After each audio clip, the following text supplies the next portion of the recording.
Buenas tardes, amigos. Muchísimas gracias por estar con nosotros haciendo esta sobremesa.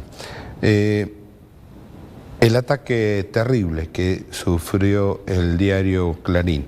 Ahora, si me permiten, voy a borrar el nombre Clarín y voy a poner un medio de comunicación, porque da lo mismo que sea Clarín o sea cualquier otro. ¿Por qué esto? Porque hay un mundo civilizado hoy en día, ¿no? Y en ese mundo civilizado nadie pone en tela de juicio la trascendencia y la doble naturaleza que tiene la libertad de expresión, que es un derecho subjetivo por un lado y por el otro lado es la garantía institucional de la libre opinión. Es precisamente esta última concepción la que determina la doctrina que se haya reconocido a la libertad de expresión como una libertad preferente. Esto no significa que esta libertad tenga una jerarquía superior a otros derechos o a otras libertades, pero sí significa que debe ser tenida muy en cuenta en caso de conflicto ante cualquier otro derecho. Pues ahí es donde se encuentra la esencia misma del sistema democrático. Si bien es cierto que este derecho fundamental es concebido como un derecho clásico del liberalismo, su ascendencia y su trascendencia fue tal que fue incluida en la Declaración Universal de los Derechos Humanos, y acá abro comillas, toda persona tiene derecho a la libertad de pensamiento, dice Naciones Unidas. Con esta posición se consagra la libertad de pensamiento, de conciencia, a lo cual la misma Naciones Unidas en su Declaración Universal la considera un derecho inherente a la persona humana. Se trata de formar una opinión libre y desarrollar las propias ideas sin ser perturbado por ello.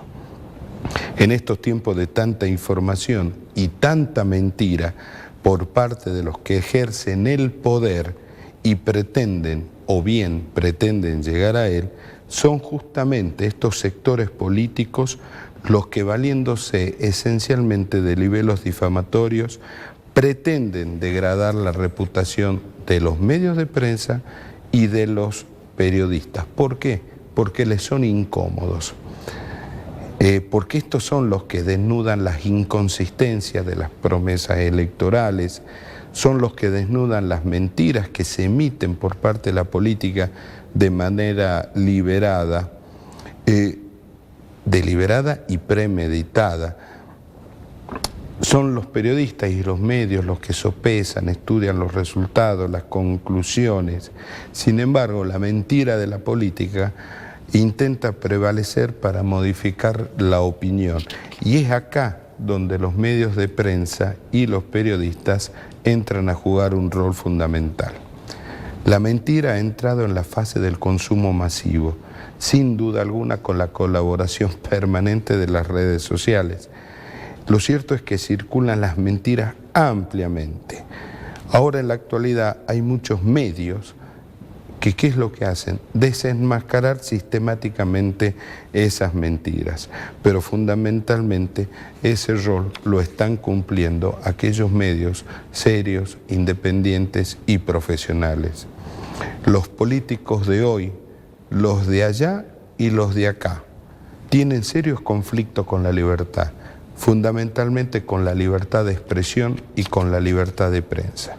Les molesta la libertad para preguntar, para investigar, para informar, para disentir y criticar a los gobernantes o a los poderosos.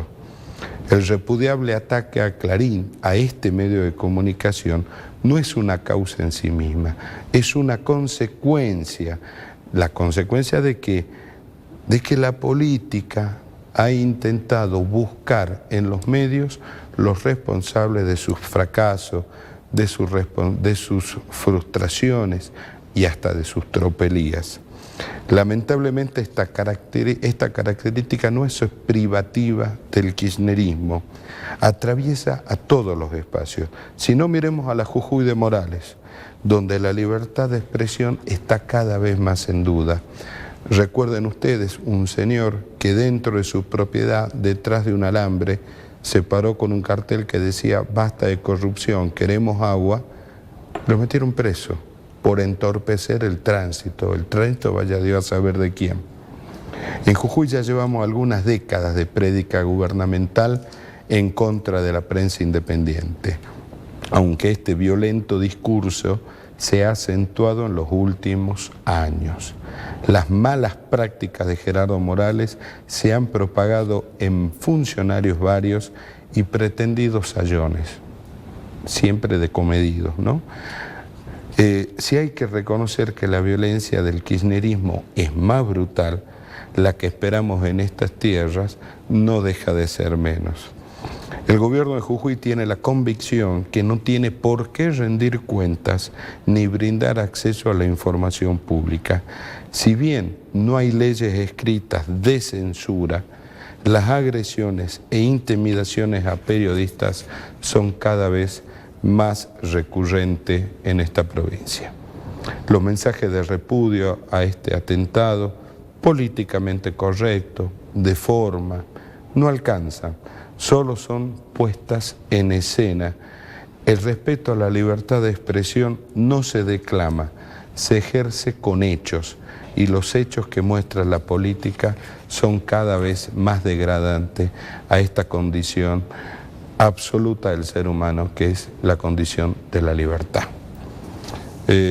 Dicho esto, vamos a hablar en el programa de hoy de otro tema que nos interesa a todos. Vialidad nacional, las rutas, la 34, la 9, que está causando preocupación en muchos sectores de la sociedad. 30 segundos y vamos a hablar con Gustavo Rodas, que es el delegado de la Dirección Nacional de Vialidad en la provincia.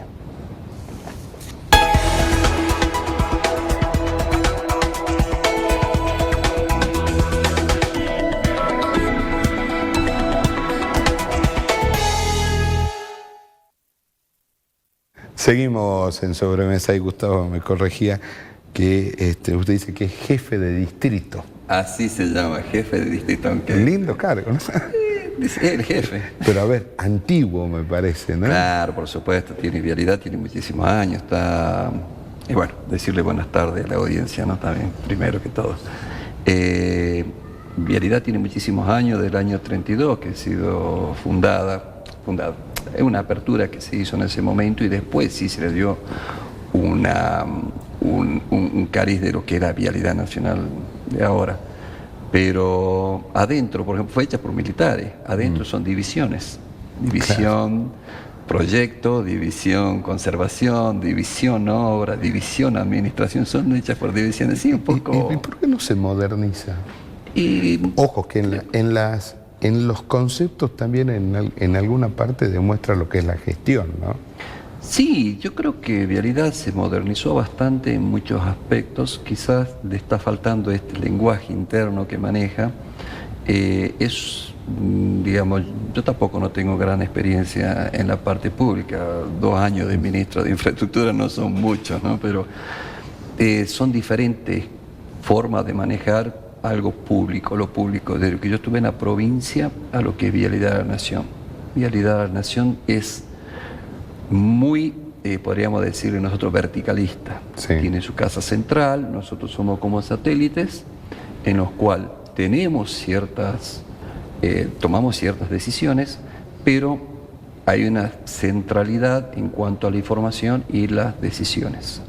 Es un tema que... Dios sigue atendiendo en Buenos Aires. Sí, creo que ahora yo estoy gozando de una apertura que no la tenía porque realmente fui hace 1 mes y medio, llamaron a todos los jefes de distrito, estuvimos todas las provincias presentes y realmente tuve la suerte porque la entendía la vialidad, entendí todas las cosas que tenían que...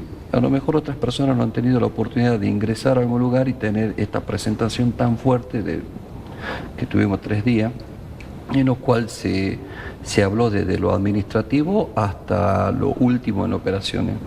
Los griegos allá hace miles de años ya hablaban de que una de las funciones absolutas del Estado estaba la de hacer caminos, ¿no? Y ellos lo decían en un sentido absolutamente gráfico, porque ellos trazaban el norte, digamos, pero también en algún sentido práctico, porque los griegos hacían caminos para llegar de un lugar a otro.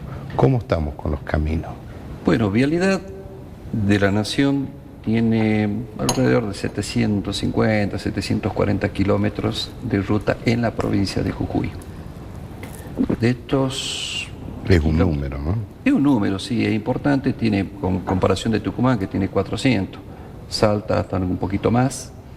Tenemos rutas como la 40, que es toda ripio, en parte tenemos... Esa va desde Susque. Claro, entraría en Susques y termina o inicia, no sé cómo la queramos ver al país, si lo queremos ver como el inicio acá o el final, en lo que es la Quiaca. Están los carteles donde se junta la 9 con la 40. Con la 40.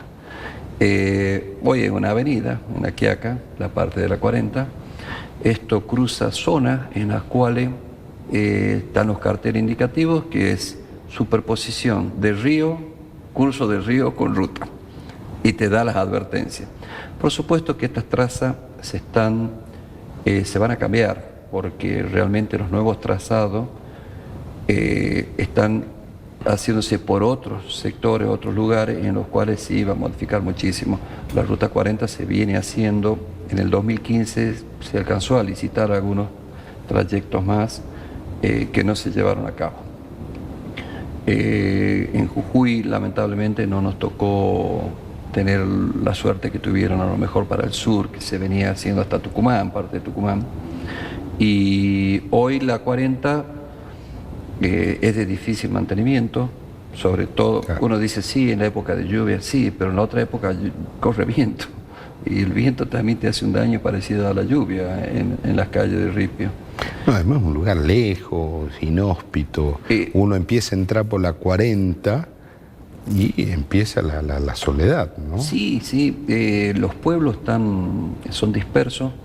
Vialidad de la Nación tiene un convenio con Vialidad de la Provincia. Este convenio es un convenio que tiene ya sus años. Con esto, Vialidad de la Provincia mantiene desde Susque hasta La Quiaca la Ruta 40. Es un convenio modular, o sea que se hacen algunos agregados nuevos, alcantarilla, gaviones, y después lo otro es una conservación de la ruta con el ripiado y manejos. Yo particularmente la recorrí no hace mucho tiempo, ahora unos 20 días, y bastante bien para lo que la 40 y lo que se puede andar y lo que se puede entregar de la 40. Para el tránsito que tiene, está bien conservada. Por supuesto que hay sectores que a lo mejor están un poco con más problemas o menos problemas, pero los equipos van y vienen continuamente reparándolo.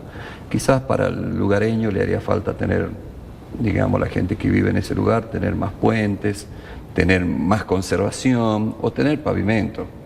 Yo creo que pavimentar la 40 es una ruta que abriría muchísimos recursos, en los cuales son naturales, y más sobre todo la parte del turismo. Tiene lugares bellos. Sí. Y vos hablas con la gente del lugar y te dicen, si viniera un poquito más de turista, yo no necesito irme de acá. O sea, la gente, nosotros tenemos que hacer es una inversión, no tanto en la parte, digamos, de hacer ruta, sino que sería una inversión social. Claro, por supuesto. Porque realmente el impacto que haría es toda esa gente que viene de allá, con una idiosincrasia diferente a la nuestra. Porque convengamos que el citadino tiene una idiosincrasia, el que vive en la zona más rural tiene otra idiosincrasia. Viene a un lugar donde lamentablemente a veces por no tener los recursos suficientes tiene que ir a lugares que no son tan buenos dentro de nuestras ciudades, que son más bien zonas que nosotros nos cuidamos a veces de ir, y esta gente termina en esa boca de lobo, claro, con sus hijos, buscando trabajo acá, rebuscándosela, cuando podría estar en su lugar, con sus tierras, ganando del turismo y de poder sacar su producción, porque muchas veces no lo puede sacar. O sea, son obras que le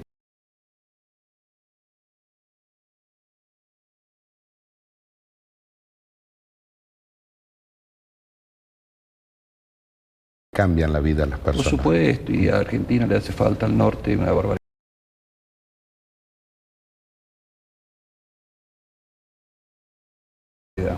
Empecemos, Ruta 9.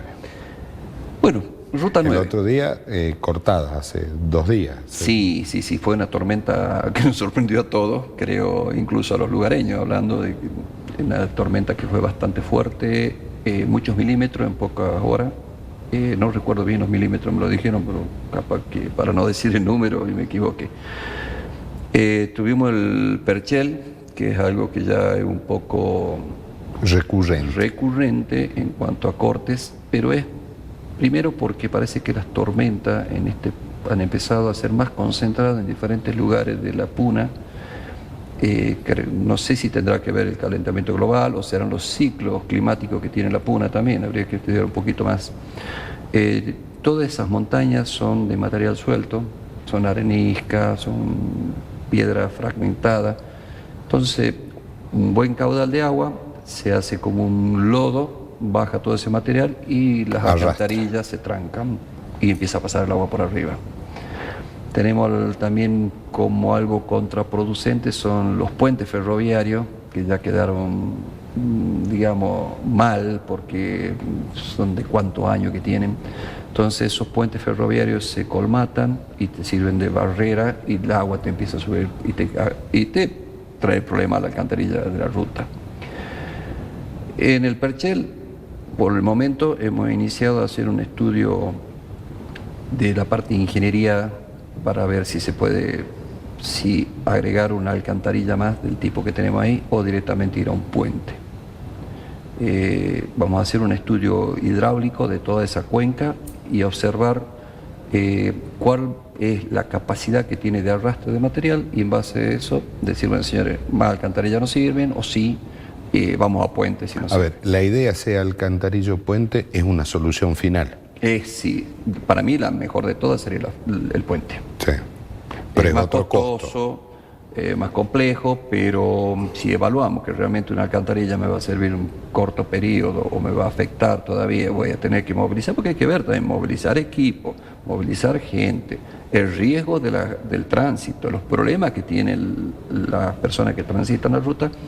A veces te dice, sí, la ecuación da para que hagamos un puente, muchachos, y basta. Claro, y veamos esto si es que un ciclo climático o estamos yendo a calentamiento global y vamos a tener que tener tormentas recurrentes de este tipo durante los próximos años y bueno, hay que ir a algo más lógico. Ahora, ¿la quebrada necesita un puente en el perchel o la solución definitiva serían varios puentes? Bueno, sí. Porque, por ejemplo, a ver, Volcán, hay veces que queda cortado está ese famoso badén, no sé qué es el nombre técnico, pero también ahí viene piedra y viene un montón de cosas y permanentemente hay una máquina trabajando. Sí, eso es cierto lo que usted dice. Hay unas fórmulas para analizar esto en cuanto tránsito que tenemos, densidad de tránsito, la densidad de tránsito en la época que tenemos los cortes, que generalmente es el turismo, Claro. y el periodo que tenés de corte anuales. A lo mejor sí, los cortes, hemos tenido el problema y vos sumás todas las horas de lo que han sido los cortes, te da 72 horas o te da, no sé, 80 horas. Y vos decís, bueno, 80 horas que han sido fraccionadas en 10 horas, 15 horas, 6 horas. Y vos decís, bueno, ¿valdrá la pena hacer un puente que va a costar millones de pesos? O directamente, bueno, pongo las máquinas y trabajo. Ahí hay una máquina permanente. Sí, hay máquinas, tanto de vialidad de la nación como vialidad de la provincia que está haciendo las limpiezas aguas arriba y aguas abajo. Pero hay otro elemento más, independientemente de que acumuladas sean 72 horas o lo que fuera, son zonas que permanentemente van creciendo con poblados cada vez más grandes, Tilcara, Humahuaca, cada vez más grande. O sea, el flujo de personas que suben y que bajan cada vez más permanente. Cuando yo llegué a Jujuy, mayormente era ripio todo, y una ruta estaba compleja, tenía problemas, un montón de cosas la ruta. Demoraba 1 hora, 1 hora 10 para llegar a Tilcara. hoy pavimentada, con mucha mejor señalización y día sin lluvia, demora 1 hora 10. Sí, la cantidad de tránsito que hay. Claro. O sea, digamos, no pensemos solamente en el turismo, pensemos que son lugares que cada vez crecen más. Sí, y cuando uno se pone a pensar que ese corte puede salvar o no una vida que traigas en una ambulancia, también donde uno empieza a meter las ecuaciones, otras cosas. Yo creo que son temas hay que convencer de hacer el puente? ¿A Vialidad Nacional? Hay que convencer de muchas cosas de la Ruta 9. Por ejemplo, la Ruta 9 necesitamos, sobre todo en la parte de Maimará, Tilcara, toda esa zona, hacer tercera trocha. Sí. Para poder hacer sobrepaso, sobre todo cuando hay camiones o de equipos que van muy despacio o cosas por el estilo que vos necesitas tener una trocha de sobrepaso. Es algo que existe en un montón de lugares, la teníamos acá en el Cuarteadero en algún momento, la tenemos todavía, que ahora cuando hagamos la autopista desaparecerá. En Bárcena hay una tercera. En Bárcena tenemos también una parte que se puede hacer. Bueno, todo eso son mejoras que se están viendo de planteárselas ahora. A ver, hacer una tercera trocha en esa zona, entre Maimará y Tilcara, por ejemplo, ¿es mucho lo que hay que expropiar? No. Hay que ver cuánto es lo que tenemos nosotros de ruta, porque digamos la zona de camino es la que nos importa. Muchas veces tenemos barranco, el río nos comió, o tenemos el límite del río, y del otro lado tenemos el ferrocarril. El ferrocarril nos limita tremendamente en un montón de lugares que vos podrías hacer una trocha más. ¿Cuánto más te podías arrimar al ferrocarril? Bueno, eso es un tema que hay que ir discutiéndolo parte por parte. Y discutirlo con ferrocarril. Y discutirlo con ferrocarril. Que ahí viene esa es la parte difícil. Si nosotros decimos que a veces hace cosas con vialidad complicada, yo que estoy en vialidad te digo que es complicado el ferrocarril. Sí. Es realmente un poco más complejo, pero sí se puede hacer las cosas si uno las quiere, las hace, porque sí las hace. Pero tienen que haber los recursos para eso. Tiene que haber los recursos, yo creo que hay que ir viendo. En esa zona es caro. Es caro porque hay que mover bastante montañas, no montaña, pero sí ladera, hay partes que están acá hacia pique y vos las cortás, tenés que correr por lo menos una trocha más y te lleva un volumen de material. Se puede haciendo por parte, por fracciones, no hace falta que sea algo, que vas a decir toda la ruta, no, hace tramos cortos, 2 o 3 tramos que son más fáciles de hacerlo y abratar lo más difícil para más adelante. Gustavo, nos quedan un par de minutos, 34. Qué tema, ¿no? 34. Ese famoso corte que hay, la obra que parece que no arranca, que no empieza o que no termina, vaya Dios a saber ya. Como dice Charly García, cuando nací estaba todo bien y la noche estaba todo mal. Sí. Más o menos así cuando llegué yo a Vialidad. Sí, tiene algunos inconvenientes. La 34 sí, básicamente está complicada porque la empresa que tiene la obra está convocada, está en convocatoria de acreedores. Eso es un tema que nos complica muchísimo. La evolución que puede hacer financiera, económica que tiene la empresa de certificación es compleja. Ha empezado, ha levantado el ritmo en este último tiempo, con los puentes sobre todo. La idea es hacer la prueba del asfalto mañana, se va a hacer una prueba, y a partir de los resultados que den los laboratorios de esa prueba, vamos a asfaltar el desvío, que se iba a hacer hace un mes atrás, asfaltar el desvío. No se hizo porque dio mal la prueba del asfalto, entonces se reformularon. Vos para reformular el asfalto tenés que hacer toda una mezcla nueva, ir al laboratorio, enviarlas a un laboratorio independiente o a laboratorios nacionales y hacer una prueba de agüellamiento, una serie de pruebas que recién después de todo eso y que te dan un certificado de laboratorio, vos podés proceder a hacer. O sea, ¿no hay mucho optimismo en terminar la obra o va a demorar demasiado eso? Entonces es preferible pavimentar ese desvío. Vamos a pavimentar el desvío para mejorar la transitabilidad de la gente, porque estamos transitando mal, sobre todo en esa parte. Ya la otra vez se le hizo la base nueva y ahora se quiere hacer el asfalto. Es una obra que está muy compleja de resolver, muy compleja, se está estudiando, trabajando mucho con Casa Central, con el contratista y nosotros como distrito. Pero no hay problema de ingeniería, hay problema de financiamiento. No, es un problema de financiamiento que tiene la empresa, problema interno de la empresa con respecto a la obra. No es porque no le pague Vialidad, Vialidad está pagando los 30 días, o sea, diferente a lo que se pagaba antes, que eran 270 días, 300 días. Pero después tenemos las 66, que quebraron las empresas, se retiraron las empresas que estaban haciendo el trabajo, abandonaron la obra. es un problema más grave todavía que la 34, porque Ahora, ¿no se puede hacer eso por administración? no tenemos capacidad como vialidad. Te había comentado fuera de micrófono, 120 empleados trabajando para todo lo que es vialidad nacional en Jujuy, de la cual recién... O sea, obras menores, limpiar mantenimiento, o sea, el corte de pasto, limpiarlo, guardar, hacer algunos bacheos. Nosotros hemos hecho bacheo ahora arriba en la 52, yendo a Jujuy, yendo a Jama, perdón. Tenemos poco personal con equipamiento que recién ahora está llegando. En este último año han llegado cargadores, digamos, el gobierno nacional ha empezado a invertir en camioneta, en equipamiento, porque no había. Yo no tenía camioneta tampoco. Claro. Ahora tengo un vehículo, pero lo estoy dejando para que anden los demás también, porque acá no es que sea el vehículo de cada uno, es de todo. Es de vialidad. Es de vialidad, no es de todo, es del país. ¿Qué tiempos hay para que por lo menos este desvío en la 34 esté pavimentado? Entendamos que por ahí entran los camiones a San Pedro, Libertador. La pavimentación es rápida. Es rápida porque con equipamiento premezclado. Lo que sí, entre hacer la prueba e ir al laboratorio ahora de nuevo, que ya nos va a llevar menos tiempo, yo calculo que en las próximas 2 semanas tendríamos que estar ya en obra de pavimentar eso, y después ya empezar a terminar algunos puentes. Algunos puentes se le hizo la losa superior, se va ampliando el trabajo, de alguna manera también vamos a terminar toda una sección de terraplene que está faltando antes de llegar al desvío, que he visto que vos te largás ahora por la ruta nueva, bajás de nuevo.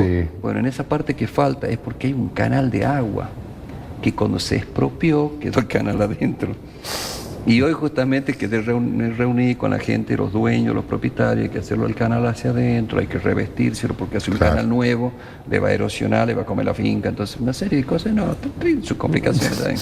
Gustavo, gracias por haber venido. No, gracias a usted y gracias a la audiencia por escuchar. A ustedes, muchísimas gracias por haber hecho esta sobremesa con nosotros.